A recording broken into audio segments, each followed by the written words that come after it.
Pathanamthitta ചുട്ടിപ്പാറയിലെ nursing വിദ്യാർത്ഥിനി അമ്മു സജീവന്റെ മരണത്തിൽ സഹപാഠികളായ 3 പെൺകുട്ടികൾ അറസ്റ്റിലായെങ്കിലും കേസിൽ ഇപ്പോഴും ചില സംശയങ്ങളുണ്ട്.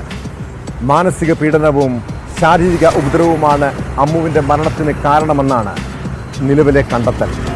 എന്നാൽ കുടുംബം ആരോപിക്കുന്നത് പോലെ കൊലപാതക സാധ്യത പോലീസ് പരിശോധിക്കേണ്ടതല്ലേ? ഇതോടൊപ്പം മരണത്തിൽ മറ്റാർക്കെങ്കിലും പങ്കുണ്ടോ എന്ന കാര്യവും അന്വേഷിക്കുന്നുണ്ട്. അമ്മുവിൻ്റെ ഫോണിൽ എന്തെങ്കിലും തിരിമറി നടത്തിയിട്ടുണ്ടോ? അവൾ എഴുതുമെന്ന് പറയുന്ന കത്തിൻ്റെ ആധികാരികത ഉൾപ്പെടെ അന്വേഷിക്കണം.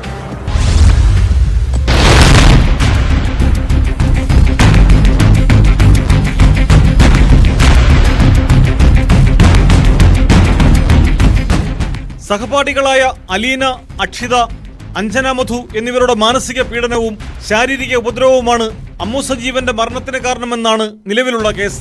എന്നാൽ മറ്റു കാര്യങ്ങൾ കൂടി പോലീസ് പരിശോധിച്ചു വരികയാണ്. മരണത്തിൽ ഹോസ്റ്റൽ അധികൃതർക്കും വീഴ്ച സംഭവിച്ചിട്ടുണ്ട്. ഹോസ്റ്റൽ വാർഡന്റെ പരസ്പര വിരുദ്ധ മൊഴിയിലും അമ്മുവിന്റെ കുടുംബം ദുരൂഹത ആരോപിച്ചിരുന്നു. അമ്മുവിന് മുറി മാറ്റി നൽകിയതും വീണ സ്ഥലത്ത് ചെളിയും മെറ്റലും ഉണ്ടായിരുന്നെങ്കിലും അവയൊന്നും ദേഹത്തില്ലാതിരുന്നതും സംശയമുണ്ടാക്കുന്നതായി കുടുംബം പരാതി ഉന്നയിച്ചിട്ടുണ്ട്.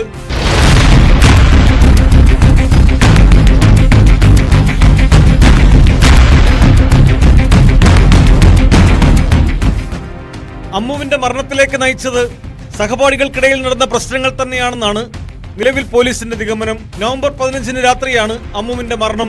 അതിനും ഒരാഴ്ച മുമ്പ് സഹപാഠികൾ അമ്മുവിനെ മാനസികമായി പീഡിപ്പിക്കുന്നാരോപിച്ച് പിതാവ് സജീവ് കോളേജ് പ്രിൻസിപ്പലിന് ഇമെയിലിലൂടെ പരാതി നൽകിയിരുന്നു.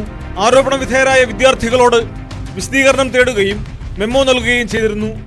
അലീന, അക്ഷിത, അഞ്ജന എന്നിവരുമായി അമ്മു സൗഹൃദത്തിലായിരുന്നെങ്കിലും പിന്നീട് അകന്നതാണ് പ്രശ്നങ്ങൾക്ക് കാരണമായത്. രോഗികളുടെ വിവരങ്ങൾ കുറിക്കുന്ന ലോഗ് ബുക്ക് കാണാതായതുമായി ബന്ധപ്പെട്ടാണ് വിദ്യാർത്ഥിനികൾ തമ്മിൽ തർക്കം ആരംഭിക്കുന്നത്. ഈ ബുക്ക് ആരുടെ കൈവശമാണെന്ന് കണ്ടെത്തണമെന്ന ആവശ്യവും ഉയർന്നിട്ടുണ്ട്. അമ്മുവിനെ ടൂർ കോർഡിനേറ്ററാക്കിയതും പ്രശ്നങ്ങൾക്കിടയാക്കി.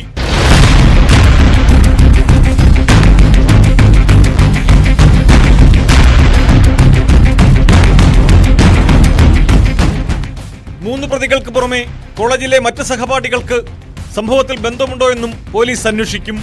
ഗുരുതരമായി പരിക്കേറ്റ് പത്തനംതിട്ട ജനറൽ ആശുപത്രിയിൽ എത്തിച്ച അമ്മുവിനെ ദൂരക്കുറവുള്ള കോട്ടയം മെഡിക്കൽ കോളേജിലേക്ക് കൊണ്ടുപോകാതെ തിരുവനന്തപുരം മെഡിക്കൽ കോളേജിലേക്ക് മാറ്റിയത് ഒപ്പമുണ്ടായിരുന്ന കുട്ടികൾ പറഞ്ഞതനുസരിച്ചാണെന്നാണ് ആശുപത്രി അധികൃതർ പറയുന്നത്. എന്നാൽ ഇക്കാര്യത്തിൽ ഇപ്പോഴും വ്യക്തതയില്ല. കുടുംബത്തിന്റെ ആരോപണങ്ങളിലും പരാതിയിലും വിശദമായ അന്വേഷണം നടത്താനാണ് പോലീസിന്റെ തീരുമാനം. തിങ്കളാഴ്ച പ്രതികൾക്കായി പോലീസ് കസ്റ്റഡി അപേക്ഷ സമർപ്പിക്കും.